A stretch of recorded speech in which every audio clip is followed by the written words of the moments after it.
Now, listen to this attentively. Greetings to you and welcome to Mzansi and USA News. Listen to this attentively and tell me if this makes sense to you. Listen to the question that is asked from Julius and listen to the response that Julius gives as a race hustler that he is. Listen to this. Let's talk about migration and what's happening in South Africa at the moment, and people livid in many instances about the presence of foreign nationals in South Africa, saying that this gives rise to crime in a lot of instances, feeling that foreign nationals are taking away their jobs. And I want to hear the EFF on this and your response to South Africans for whom this might be a lived reality. I want to know which foreigner took a job from who, because you are here, you are the anchor of the SABC. There is no foreigner who can come here and just take your job and say, from today I'm sitting here. The bosses would have allowed that. So the bosses are white monopoly capital which owns the South African economy. Is the one that brings foreigners into the country, give them jobs because they are going to pay them lower wages. And then from there come to South Africans and say, these people are taking your jobs. And then they make us fight. But you know, Sakina is sitting here and is listening to this nonsense and is not pushing back. Julius has gone to countries like Ghana, Kenya, has taken the podium, and I'll play the clip a little bit later on this video, and has invited the citizens of those countries to come to South Africa because they are welcomed here as tourists, as students, as job seekers, you name it. Julius has at sundry times spoke about a united Africa where there shouldn't be borders in Africa. Now, today, he's attributing this to white monopoly capital. That obviously is talking both sides of your mouth, because you cannot be making the statement, even if you look at this video from which I get this clip, this interview of Julius with Sakina, most people are commenting here are not South Africans, because Julius is a hope for all the failed states in Africa, where he's inviting all of them to come to South Africa. Now, that's not sustainable.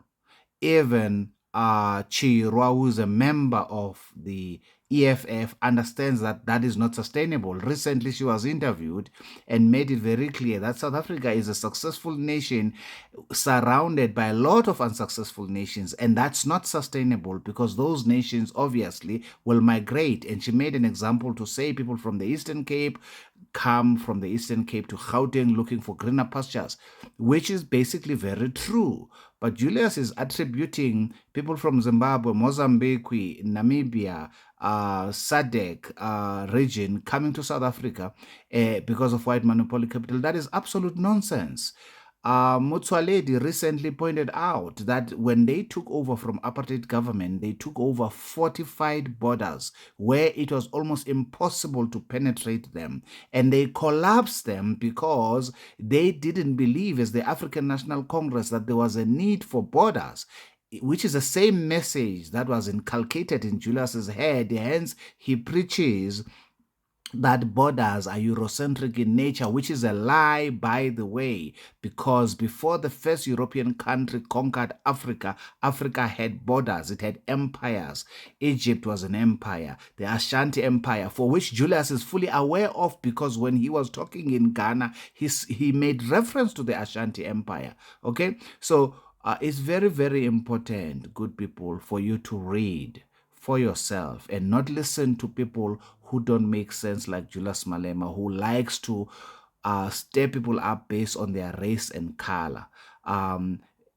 If the borders were fortified when the ANC took over, and the ANC never collapsed the borders, we wouldn't be having the migration problem that we have right now. The other point I would want to make, he says nobody is going to come from outside and take over your job. Remember, the issue of jobs all over the world, it doesn't matter where you are. We can leave South Africa and go to America. It's an issue of demand and supply. And whenever you have a business, any business person, if you have ever employed anybody, you know that you're looking for the best possible price you could get for your product. So if, for example, you are selling, that's exactly what you are doing. But when you're talking about cost to you, that is you regard cost as your overhead. So your employees are literally a cost factor. So if you have a supply of employees from wherever, in this case in South Africa, from SADC region, that are willing to accept salaries that are next to nothing, way below minimum wage, and yet South Africans are not willing to accept that. That's exactly what that means when South Africans are saying that these people are coming over, and I'm not mentioning any group, I'm just simply saying SADC.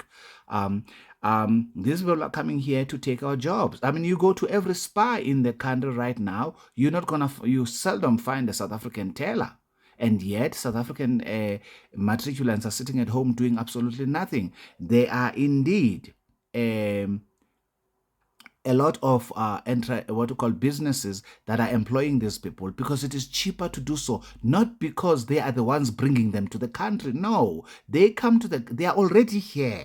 That's why they employ them, because the ANC and the EFF once collapsed borders. So the issue of porous borders is the policy of the ANC, has been since they took over. Motsoaledi recently acceded to this. And when EFF talks about One Africa, the truth of the matter is they are encouraging influx into South Africa. And here is the clip where Julius is encouraging people to leave their own countries to come to South Africa. Listen to this. Now, the clip is obviously by Citizens Concern, which is a channel I highly recommend if you really need to learn about who you should vote for and the value of your vote and the purpose of voting in a democratic state. Now, listen to this. I'm going to take a clip so that you can see the point I was making earlier on. Anything wrong is a fault of white monopoly capital with this lying communist. Imagine, white monopoly capital is to blame for illegal immigration.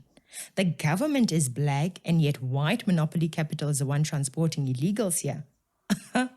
Even though most of the immigration and police officers are black, the bus drivers and truck drivers are black. The person who has been saying, Africa, we are one, come to South Africa, is also black. When you are in South Africa, feel at home. South Africans are not xenophobic. South Africans are peace-loving people, and I extend my invitation to all of you to come and study in South Africa, to come and work in South Africa, to come and take your holidays in South Africa, because it is your home too. But somehow white... So basically, this buttresses the point I was making earlier on. What is my point? Let's go back to the video. The one that brings foreigners into the country, give them jobs because they're going to pay them lower wages. And then from there come to South Africans and say, these people are taking your jobs. And then they make us fight. But Sakina, since when have other Africans never worked in South Africa? Because this Johannesburg was founded by a Southern Africa, not South Africa. That's why the language Fanaka law exists. Observe that. First and foremost, he blames white monopoly capital. And then he contradicts himself by saying, since when has foreigners not worked in South Africa? What the point, though, he is not communicating is this. Yes, indeed, during apartheid, there were foreigners that came and worked in South Africa, but they were legal because the borders were fortified, as Motsoaledi said. And therefore, everybody could be accounted for. The people that were here on some sort of a permit to what? To work. They were not here idling, filling the streets like Deep Sloot, like Oliven, like Alex, and participating in high crime volumes. South Africa today is #1 in rape, and I'm not saying exclusively that is caused by foreigners, but they are a significant participant and partakers in this. I know this because I had 5 foreigners putting their guns on my body. Okay, I know this very well. And how do I know that they are foreigners? Because that's exactly what the police said after they fingerprinted the scene. They lifted up fingerprints and they said that was a gang from a particular nation, whose nation I'm not going to mention, which is a foreign in this country. So the point, though, is this. How is it that we have this influx? We have this influx because of the invites like the one you saw on the clip that I took from Citizens Concern that Julius Malema has been making right throughout Africa. And that is why even on this SABC interview, he has a huge number of foreigners commenting about how good a leader he is. Why? Because he obviously is patting them in the back and brushing them and allowing them to come to South Africa, or rather encouraging them to come to South Africa. This does create that animosity that Sakina is asking. And he's not doing a good job right now in answering that question. Let's allow him to answer the question further so that you can see how hypocritical the boy is. He chops and changes his answers depending on who is interviewing him and what was the interview about. So you're going to find that his answers are not consistent. And a good example is the clip that I'm going to play later for you, where Chirwa literally disagrees with what he is saying, and they are leaders from the same political party. Once again, I'll borrow that from Citizens Concern. But for now, let's hear him out. Because these people came from everywhere to come and mine this diamond that we're enjoying and gold we're enjoying today in Gauteng. So they met from Mozambique, they met from Malawi, they met from Zambia, Zimbabwe. They came together, they couldn't hear one another. They even developed a language called Fanagalo.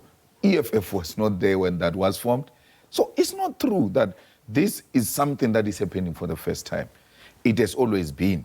But why would you say, I don't support colonialism and support... His response doesn't make sense, and this is why it doesn't make sense. And Sakina is not pushing back and say, but that was not my question. My question is that most South Africans are upset, livid with you because you are going around encouraging foreigners to come to South Africa. You have even said borders should be collapsed. That's the question. And the dispensation to which he is referring, where we had even soccer players about Jack Chamangwane and a lot of other players that came from outside South Africa. But all those people were here in the apartheid dispensation legally. They were not illegals. As I've already indicated, you can check the clip out where the current Minister of Home Affairs, Mr. Dr. Aaron Motsoaledi, states categorically that indeed they are the ones who made a decision to collapse the borders as the African National Congress. They took over highly fortified borders. And for some strange reason, there was something wrong with that in their minds. You get the point? And that's where Julius Malema's way of thinking comes from. Okay? Julius Malema stays in an estate in Mazote's house. Okay? He hasn't collapsed the wall around that house. Okay, it makes absolutely no sense when you're listening to the things that Julius Malema is saying. He is sending his kids to private schools. He stays in suburbs of in houses owned by white monopoly capital that he pretends all the time publicly to be hating, and then he wants to be the darling of Africa by wanting to be known as this pan-Africanist that is uniting Africa. You can't unite Africa at the expense of your own people. That is impossible. Otherwise, what you're going to have is that the center will not hold. You will have indeed an unled revolution, as he himself has predicted a few years ago. You will even and he goes there and he says South Africans are not xenophobic. There's been wars here since Thabo Mbeki was president, where people arose against foreigners in South Africa. This is well documented. There's been wars here that have taken place where certain communities have chased people out of. I mean, you have the leader of the Patriotic Alliance making it very clear that if he were to be a president, he will wrap up all foreigners in the country.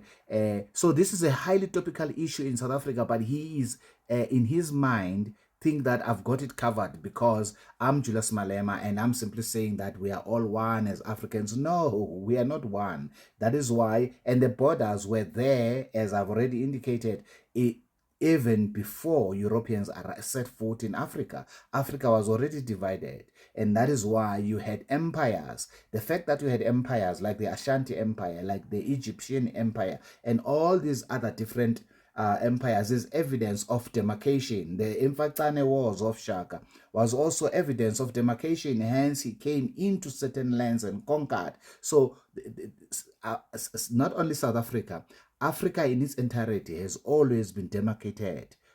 We've always known, and you can go and read history, we've always known who's responsible for which area. It cannot therefore be correct that we will say we don't have borders. And all African countries, the entire 1.2 billion or 1.3 billion people should flock to the south. The center will not hold. Believe you me. Americans are experiencing that right now, where Joe Biden has collapsed the borders since he took over presidency, and the crime has shot to the roof. And that's how I know that it is the EFF policy that is causing South Africa to be number one in the world in terms of rape right now and these unsolved crimes. How many cars are being retrieved by the police at the borders that are being sent to Zimbabwe, crossing the border going to Mozambique, that have been hijacked at the barrel of a gun, and South African has been shot dead by people whose fingerprints cannot be traced anywhere in our system because they are not recorded. And this is a direct result of inciting these people to come to the country that Julius is doing. And now here he's not holding himself well because he's trying to create an impression that this is nothing new. Nobody said it was something new. The point is, when it was done, it was administered properly. People came in through certain channels and they were recorded such that if they committed any crime, that crime could be traced back to them through their fingerprints because they have got permit documents to work in South Africa. And all of us want such foreigners to come to the country. If they've come legally and they've got a skill to add to the country, yippee, we are happy with them being here. But what we cannot have is that the township economy right now is dominated by Somalis who are not even properly documented in the country. They are not even paying tax. So there is so much cons or negativity that you can attach to this policy of porous borders that the EFF is fostering. I hope you guys understand that, but let us proceed. Colonial borders. That is hypocrisy. If you don't support apartheid, you don't support colonialism, you cannot support the invasion of everything that came with these people. The borders were imposed on us. We never had borders. And even without borders, we never encroached in each other's territory. We always... Now, there's no such a thing. That is a blatant lie. It's pretty easy to prove that we had borders way before Jan van Riebeeck landed in the Cape, way before the Europeans invaded Africa. Africa, as I've already indicated, had its own empires. The fact that they had its own empires, its own kingdoms, and this says we never encroach in each other's space. What do you think were the Mfetane Wars, where Shaka killed more than 1 million black people? What do you think that was all about? I mean, the Xhosas, King Gcaleka called Amamfengu dogs, and they fought multiple wars. And then he says we never encroach in each other's. He doesn't know what he's talking about. For me, it's just that simple. He either is lying through his teeth deliberately, or he doesn't have a clue what he's talking about. Borders have always existed. Kingdoms have always had demarcations. Once you encroach in another one's demarcation, that's when you're going to have a war and a multitude of people killed. And this has actually happened way before Europeans set foot in Africa. This is very, very important. Knew that here is this kingdom, here is that kingdom. So it's unscientific to say when you do away with the borders, there's going to be an influx of foreigners in South Africa. Let's take Limpopo and Gauteng, for instance. Limpopo is... Before he makes this stupid example of Limpopo and Gauteng, he says it's unscientific to say if you remove the borders, which is exactly what the ANC did since 1994, you are going to have an influx of people in the country. Now here he is gaslighting us because that's exactly what has happened. Since the borders were removed, we've had an influx of foreigners in this country. We have more than 5 million. They don't even know of people from one country in particular, Zimbabwe, in South Africa. Zimbabwe only has a population of 15 million. That means a third of that country's population, if indeed that is a correct statistics, is in our country. Now, do I have a problem with Zimbabweans being here? No. I do have a problem with them being here illegally, though. I must be honest with you. I have a problem with any citizen from any country being in South Africa illegally. Why? Because it is dangerous to us as legal citizens. If I perpetrate a crime at any given point in time, it can be traced back to me through my fingerprints. Okay? If they perpetrate, foreigners, not only from Zimbabwe, from any other country, who are here illegally, those people are not documented. What does that mean? That means their fingerprints are not in Pretoria. So they can uplift them on the scene, but they will have no second pair of fingerprints to reconcile them to. Therefore, they will always not know who has committed that crime. That's the point I'm making here. And when he says that it's unscientific, that if you remove the borders, that there will be an influx. He's talking a lot of nonsense, because what has led to the xenophobic wars in South Africa in the past is precisely the porous borders. And we wouldn't be having a debate of porous borders such that the African National Congress has been, engaged in this over a long period of time if it did not exist. Is gaslighting the entire country when he's saying there is no influx of foreigners. I don't know what he's talking about. He's lying through his teeth. But let's hear his stupid example of how that people are not moving from Limpopo to South Africa. And this is, to Gauteng. And then this is where I will show you now Chirwa's contradiction to this very statement that he's making. Unscientific to say when you do away with the borders, there's going to be an influx of foreigners in South Africa. Let's take Limpopo and Gauteng, for instance. Limpopo is much more poor than Gauteng, but the people have never left Limpopo to come to Gauteng. I come from Limpopo, and every time I get an opportunity, I go home. I hope you guys got that. Limpopo is much more poorer than Gauteng. But people have never left Limpopo to come to Gauteng. But I come from Limpopo. So, what is this exceptionalism?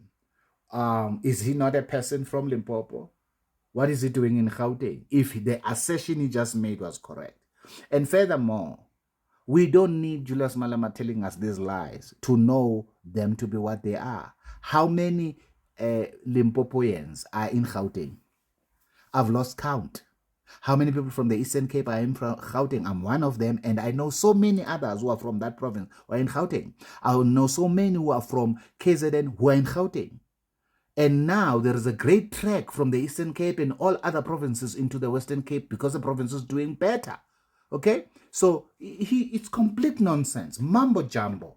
And again, I have a problem with SABC who's not pushing back and saying, but Julius, you're not telling the truth. We are not children. We were not born yesterday. We're not going to tolerate you lying in the studio and that's it, and you get away with it.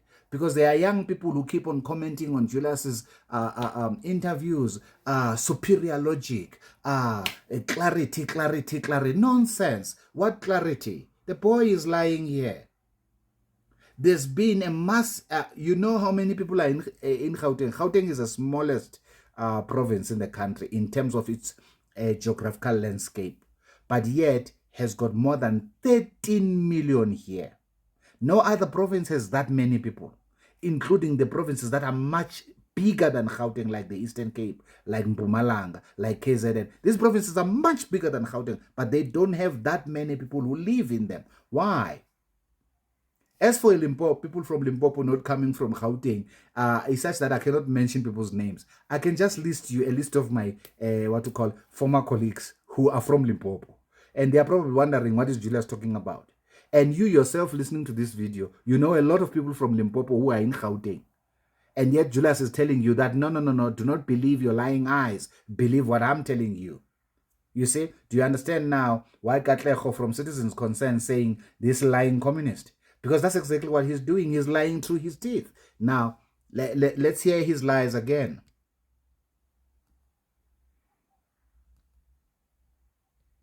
Say When you do away with the borders, there's going to be an influx of foreigners in South Africa. Let's take Limpopo and Gauteng, for instance.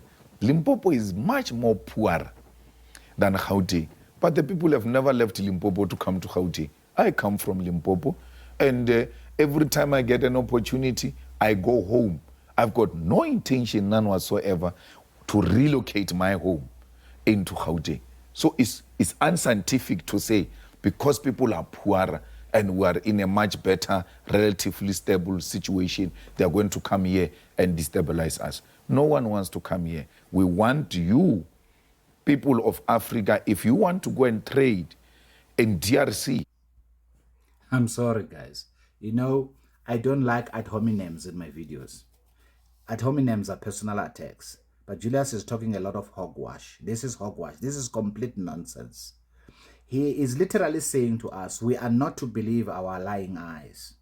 About all those people that you see on the tellers, who are tellers at places like Spa, okay? And who are all over the country. He say, who have literally are doing work that could be done indeed by South Africans. Am I saying that South Africans should be xenophobic? No, I'm not saying that. But I'm simply pointing out that the question by Sakina Kamwendo is extremely legitimate. And this is a concern of many South Africans because we've got our own problems. And charity begins at home. Before we love our neighbors, we've got to love one another in the same household and train each other properly. We cannot be focusing on our neighbors' problems before we have resolved our own problems. We have domestic problems of significant proportions. We need to clean out our house, and therefore we need fortified borders. We need everybody who is in South Africa to be regularized. And we need to ensure that they are coming to South Africa to add a skill that the South Africans do not have. This used to be a policy for most civilized countries to bring foreigners into their respective countries. Otherwise, they have got their own citizens to do the lowly jobs and so on and so forth. Otherwise, you are going to struggle to create employment for that person who doesn't have matric or for that person who has matric when you now have that person competing with a significant number of people who are imports into your country. That made sense to any person who understands economics. Okay, so there's few things here that are missing. He clearly doesn't understand economics because he has not done it at school, and two, he doesn't know how to answer this question. That's why he's lying and telling us that collapsing of borders is not the root cause of this, but it is white monopoly capital. But then he goes further to completely destroy his own argument, saying you can't say that collapsing of borders is the reason for this because people from Limpopo don't move to Johannesburg, which I'm sure all of you, because you are not children and you are reasonable individuals, you know that that's a blatant lie. Let's listen to a member of the EFF. Again, I'm going to borrow from Katlego, a member of the EFF, who is also a member of parliament, saying exactly the opposite of what Julius is saying here. Much more poor than Gauteng. But the people have never left Limpopo to come to Gauteng. Even us in South Africa, in our own country as well, people in the Eastern Cape move to Gauteng because there aren't enough economic opportunities in the Eastern Cape. How can anyone rely on people that talk like this? People who lack honesty or consistency. People who say whatever it takes to address the immediate question. These people are the EFF leaders. Welcome to Citizen Concerned, where we remind you to beware of the comrades. Continent, because we've also highlighted and seen how traumatic it is for a country to just be succeeding alone, Sure. or to be sustainable alone, or to be sufficient, just sufficient alone, because everybody then wants to flock there because there's no opportunities. And it's not even an issue of countries. Even us in South Africa, in our own country as well, people in the Eastern Cape move to Gauteng because there aren't enough economic opportunities in the Eastern Cape. So we all go to these cosmopolitan areas. It's regardless of where in the continent you are, you want to go to where there's more choice, there's more opportunities to be economically active, especially young people. You won't sit and suffer in poverty. So does this mean that Julius Malema doesn't know what Chirwa was saying there? Or is Julius lying to us through his teeth? Well, I go for the latter. He's lying through his teeth. Julius is that person who would do anything for votes. Anything. Including lying through his teeth, just to be elected.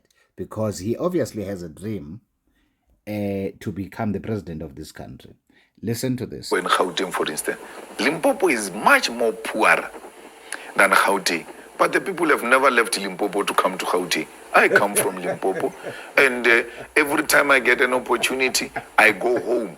I've got no intention, none whatsoever, to relocate my home into Gauteng. Wow. So it's unscientific to say because people are poorer and we are in a much better, relatively stable situation, they are going to come here and destabilize us. No one wants to come here. We want you, people of Africa, if you want to go and trade in DRC, wake up this morning and just go to DRC and do whatever you want to do and come back without hassle. There must be free movement of people. There must be free movement of goods, and Africans must trade amongst themselves, because only through the unity of Africa will we earn our seat on the international table where real issues are being discussed. What will... Indeed, I agree with what he just said. However, it's not a full agreement in this sense. He is saying there should be free trade in Africa. Free trade does not preclude legality of the trade. This is very, very important. It's important for people to understand that no one is arguing that there shouldn't be free trade in Africa. Africans indeed must do more business with one another. They must beneficiate their products. However, all of that must be done legally. Otherwise, you're going to have problems, which may result into wars. Because wherever there are human beings seeks to leverage their knowledge, their territory, their goods, their services against one another to make as maximum a profit as possible. This is the case everywhere. Either they will do what we call crony capitalism, or they will do what Malema believes in, which is an equivalent of crony capitalism in extreme, which is Marxist-Leninist communist ideology, where everything is belonging to the state, which is obviously, you can imagine, if you guys want to vote for a president who is clearly telling you that your land will not belong to you, your state, the state can repurpose it for whatever they deem fit, if they so think that you are not doing what you ought to be doing with your piece of land or property. That's remarkable. But nevertheless, I think I should leave this video over here. Behold your future president. If you are so unthinking as to think that this boy is worthy your support, well, I rest my case. You tell me what you think down below. I think Julius Malema, one, is as a phony as a true rand note, is as phony as Jacob Zuma, and all thinking individuals will certainly not put this imposter in power. And my father used to say, wisdom is wasted on the young. I understand why the youth is animated about Julius Malema, but the youth always leads to rebellion and leads to areas of darkness. Okay, there can be a civil war in South Africa because of the unthinking youth. That is why it is important for people's brains to be fully developed. Perhaps we should even increase the age of voting in South Africa, because why are we having people whose brains are not fully developed voting? People who are not 25 years old, their brain scientifically now, and you can check this out for yourself, their brains are not fully developed. Why are they voting? Now, don't tell me that other countries are doing it. It doesn't mean because other countries are practicing foolishness, we should follow suit. I don't understand why would anybody support a person like Julius Malema, who's as corrupt as Julius Malema is. Okay? And by the way, that video is coming. I had promised it last year. I had never had the opportunity to do it, but now I'm finalizing the video. I'm editing it. So that video is coming. Watch out for it. Okay, have yourselves a lovely one. Ciao, ciao.